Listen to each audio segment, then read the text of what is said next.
Microphone in hand, I got no plan. It is 6:12 a.m. on the first day of Ramadan. Shout out to my Muslims out there, killing it financially speaking. That's the end of that thought, I guess.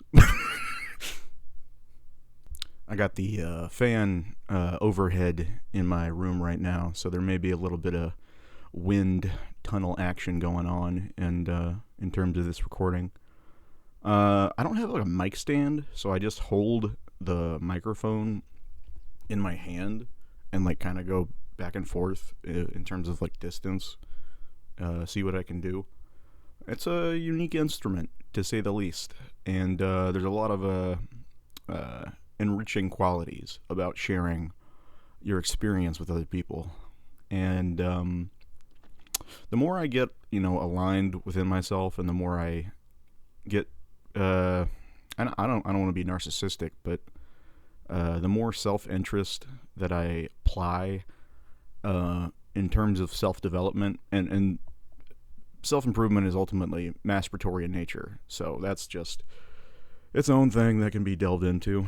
I just ruminate so much. I got nothing to do sometimes. In terms of spiritual stuff on my mind, I don't know. The world is in a strange place, and I think a lot of like people are realizing that burnout culture is not the effective way to maintain a healthy work-life balance in this day and age. Like we see so much obvious corruption in what's going on right now, government-wise, in America specifically. That's all my perspective is, really. It's hard to manage that stress when the governmental systems that like you've been a part of and grew up in seem to be dismantling themselves very rapidly, and that's just like really frustrating to look at. That's just my perspective, at least on the ongoing, I guess, trade war with Canada. I guess we're in a trade war on March 4th. There's those 25% tariffs coming in, so I don't know what all that's going to do for the U.S. dollar, but with any fiat currency, you're going to see volatility when people are when there's a lot of rug pulling going on in terms of financial news. And I think a lot of people are realizing that the crypto scene is a huge wash in terms of potentiality for money laundering. That's at least the way I look at it. And you got to be really safe in terms of your investment strategies going forward, man. There's a lot of hectic, frenetic action in the day trading scene, and I've never done that job. I mean, I've like messed with stocks and stuff, and stock options, and ETFs. That's mainly where I like to try to put my attention if we're talking about market shit. In I guess I haven't really looked at the news today, so I'm trying to like stay out of a headspace of media consumption through traditional channels, and elucidating that experience and telling that story is stressful sometimes, and I let my emotions get the best of me. I don't know how many people out there have schizoaffective disorder, but I was diagnosed with that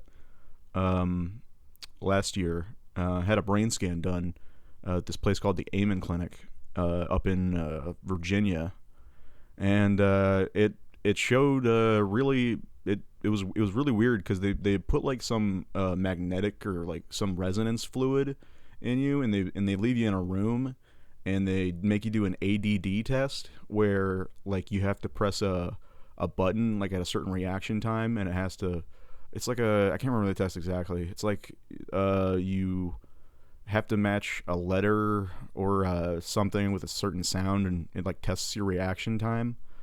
My reaction time was like really slow, and if I remember correctly, I got to look at those tests again or those results. I got that data somewhere, in the spec scan.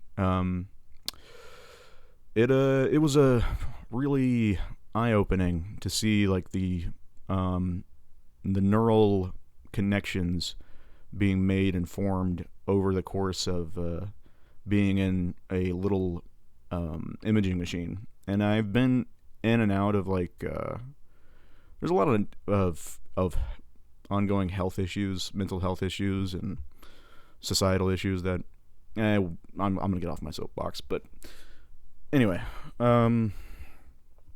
there's a lot of tension in the air sometimes that I feel, and being a huge I just said huge like Trump. Oh boy. Yeah, being a gig worker in the gig economy is you got to really show up when you're doing a little shindig, or when you're throwing a show, and that's something I've done through this one company I used to work for called Big Screen Big Movies. It's a projection, and it's a projection company, basically. Just blow up a movie screen, show a movie, get some popcorn, and have a fun movie night. That's basically what the job was.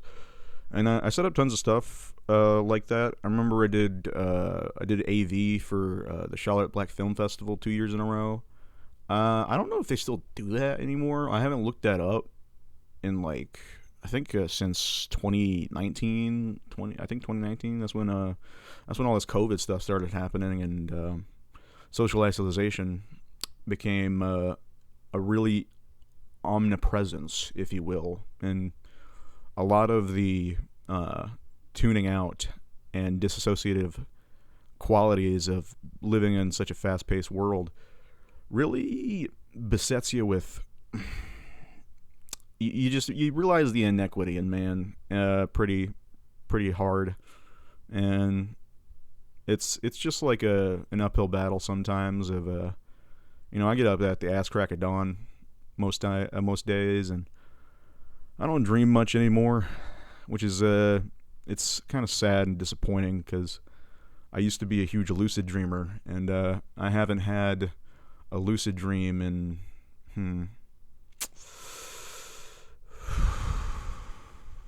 yeah, it's been months, so it's been pretty sleepless nights a lot of the time, and with the medication that I'm taking, I take I don't know if you're familiar with Venlafaxine. I can't remember what the heck it's called. That's the generic name.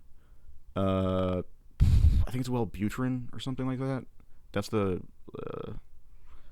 pharmaceutical name for it, or the company name for it.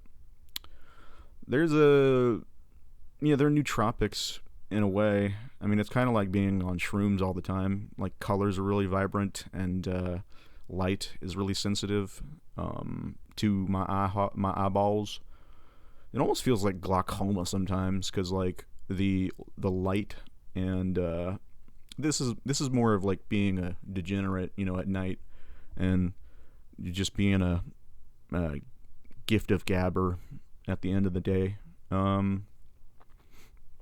I think recording these thoughts is a good way of getting some of the emotional traumatic events that have happened due to like the really conflicting, confusing feelings I've had over people and situations, and assuming sometimes the best in people and then getting burned for caring a little too much sometimes. That's Kanye West lyric is when you try hard, that's when you die hard.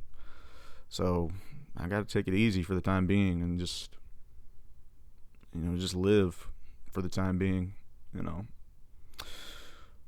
That's the positive thing about having a way, or like having a channel to talk about what's going on in your life. And there's a ongoing relationship that I've had with YouTube for the past, maybe since I was like 14 or so, where I watch a lot of ASMR videos, and that's the way I like tune out the world as I'm going to bed, kind of thing. And it allows me to be imaginative and creative, and the sensation of goose pimples is really nice, to say the least. And it makes it's like the zest of life in a way, and it makes life a little easier to deal with.